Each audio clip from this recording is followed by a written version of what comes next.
Bien, ¿cómo comenzó la historia? Alberto Fernández destruyó una decisión de Mauricio Macri. Le quitó los fondos a Cava, los fondos de la coparticipación que le correspondían para el pago de la policía o de lo que correspondiera. Eso derivó naturalmente en que hubo menos fondos que recibió Cava. Cava tuvo que suspender un montón de obras. ¿Eso a dónde fue a parar? A la provincia de Buenos Aires. ¿Para qué? Para financiar a la bonaerense, según los datos primarios. Fueron para la caja que maneja Axel Kicillof y toda su banda de delincuentes. ¿Qué sucedió? Se presentó Larreta, fue a la Corte Suprema. En la Corte Suprema decidieron que le restituyeran, no lo viejo, sino a partir de ahora, un porcentaje menor a Cava. ¿Cómo concluye esto? Con un presidente de la Nación rechazando lo que es una decisión de la Corte Suprema de Justicia, único caso, creo en la historia, y se lo vamos a preguntar a Antonio María Hernández, único caso en la historia que un demente, porque hay que llamarlo de esa forma, otra forma no hay, un demente junto con otros dementes cómplices que no pueden mostrar una hoja de su patrimonio, que son los gobernadores provinciales del peronismo, corruptos igual que Cristina Fernández de Kirchner,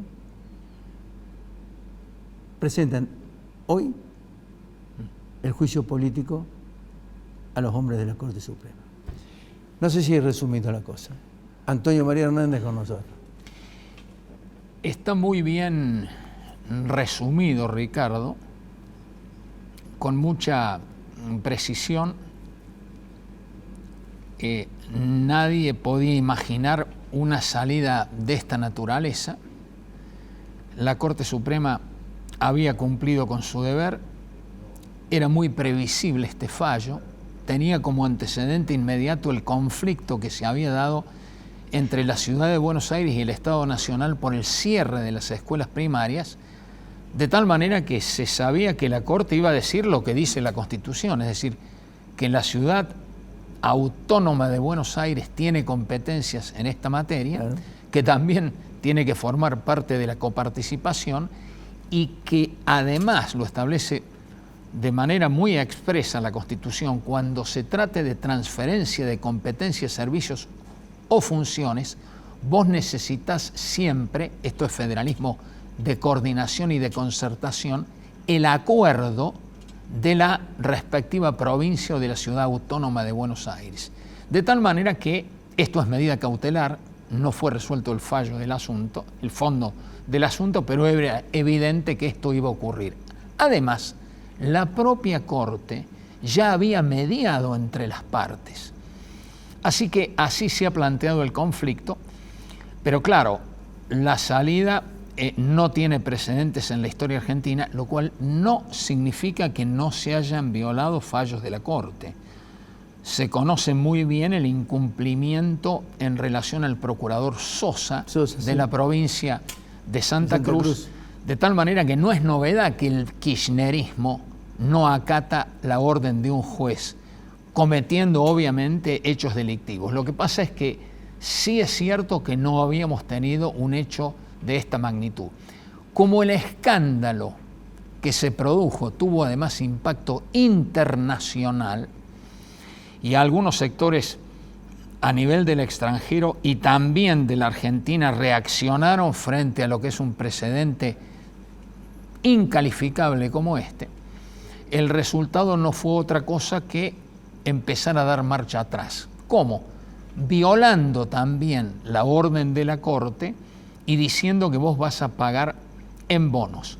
Pero a esto le agregan después lo que vos has relatado con mucha precisión, o sea, el juicio político a la Corte. Y resulta que el juicio político a la Corte también tiene precedentes. Esto sí también lo quiero explicar. Lo ha hecho también el peronismo, son coherentes en mantener una línea histórica, hay que partir del juicio político promovido a 4 ministros de la Corte y al Procurador General en 1947 por Juan Domingo Perón. Terminó obviamente con el retiro de estos magistrados, y después lo hizo también Duhalde en el 2003 contra 5 ministros de la Corte por los temas del corralito. Finalmente 3 renunciaron y 2 fueron juzgados y destituidos por juicio político. O sea que, en definitiva, pedir el juicio político a un ministro de la Corte por parte del peronismo, es decir, no es una novedad. En este caso es muy evidente que las razones que se aducen, son precisamente estos fallos de la Corte, nos están indicando con toda claridad que lo que no se hace es respetar el sistema republicano, la división y equilibrio de los poderes, negar que la Corte Suprema pueda declarar la inconstitucionalidad de actos o del Poder Ejecutivo, esencialmente por decretos de necesidad y urgencia, o de leyes del Congreso, como también en este caso, porque hacen referencia al tema también del Consejo de la Magistratura, que siempre está atrás.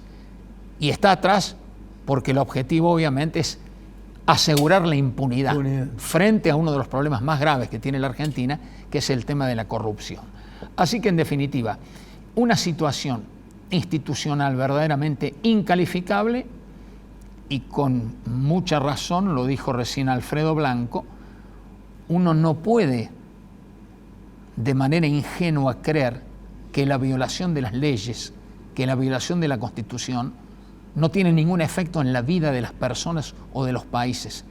Esto lo explicó en su momento Carlos Santiago Nino en su testamento intelectual, Un país al margen de la ley, se refería a la Argentina, al calificar a la anomia, o sea, a la falta de leyes, de cumplimiento de las leyes, a la débil cultura de la Constitución y de la legalidad, lo calificó como boba, porque vos no te das cuenta de los efectos que se producen. Pero el primer efecto se ve efectivamente en la economía.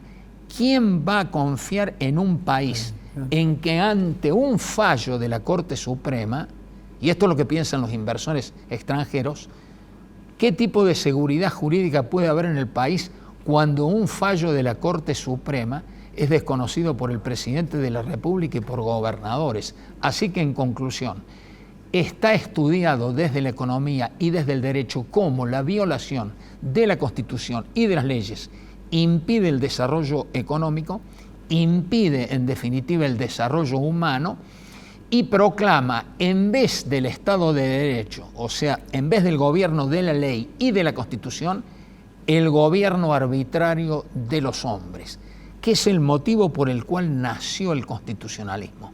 Es volver a la ley de la selva, a la ley del más fuerte. ¿Y qué es lo que ocurre efectivamente en la Argentina? Que es una Argentina de muy baja calidad institucional, porque tiene 2 características. Es una democracia corporativa de muy baja calidad por la tremenda fuerza de las corporaciones, de los empresarios, de los sindicatos, de cada uno de los sectores que anteponen sus intereses a lo que tiene que ser la búsqueda del bien común de una sociedad. Y por el otro lado, es una democracia de tipo delegativo, como decía Guillermo O'Donnell, un importante politólogo argentino. No una democracia deliberativa, donde vos ves la fuerza del Congreso, de las legislaturas, de los consejos deliberantes, un robusto debate público en la sociedad. Nada de eso se observa hoy en la Argentina. Así que nosotros no podremos haber tenido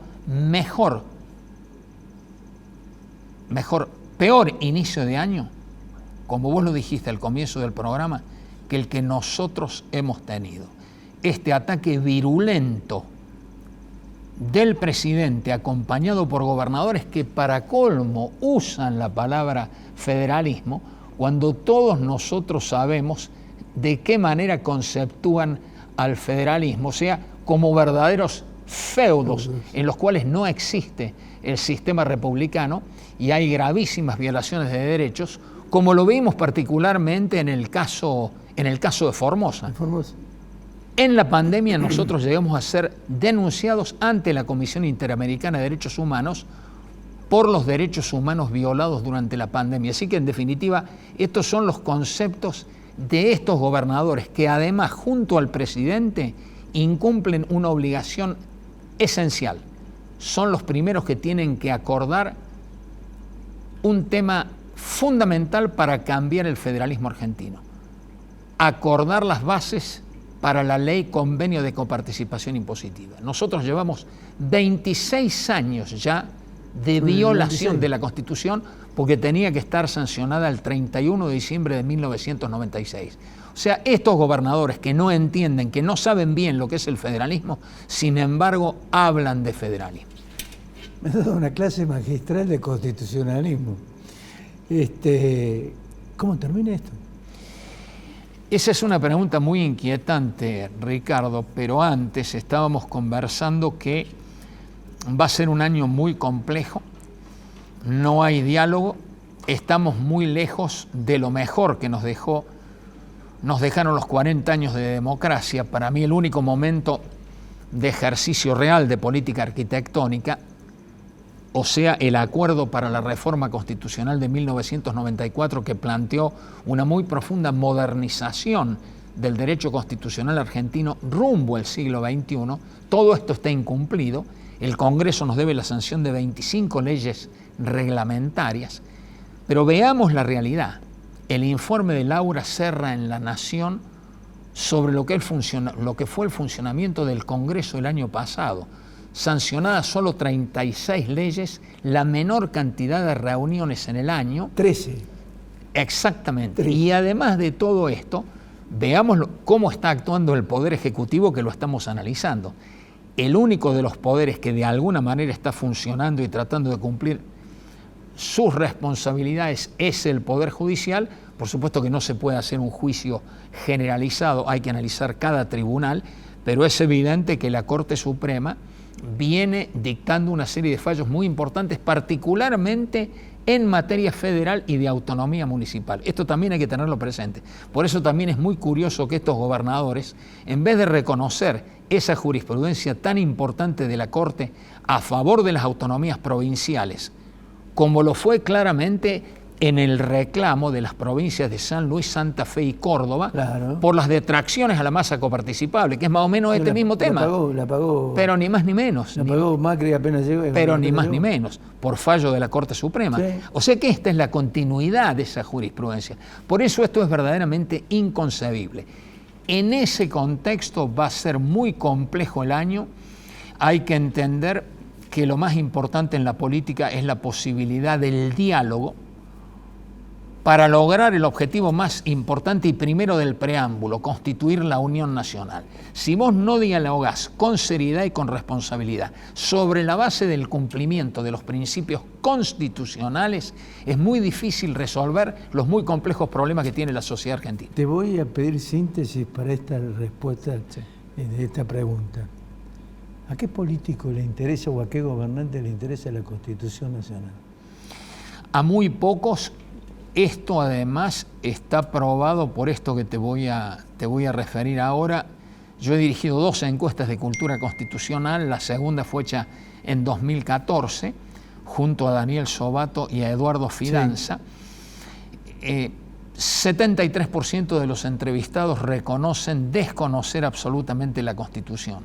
Cuando se hace el ranking de los violadores de la Constitución, los primeros son los políticos, después los policías, después los funcionarios públicos, después el resto de la gente, después los jueces como violadores y después los abogados. Así que cuando vos preguntás por qué se viola tanto la Constitución, porque no funciona adecuadamente el Poder Judicial. Así que en definitiva, Argentina, para empezar un proceso de cambio como el que requiere imperiosamente, tiene que acercarse a un cumplimiento lo más estrictamente posible que se pueda de la Constitución Nacional, me refiero también a las constituciones provinciales, a las cartas orgánicas municipales, y luego de eso hay que fortalecer las instituciones. Si vos no tenés instituciones, no vas a tener desarrollo económico. Las instituciones son claves y hay un libro muy importante que te explica por qué fracasan las naciones.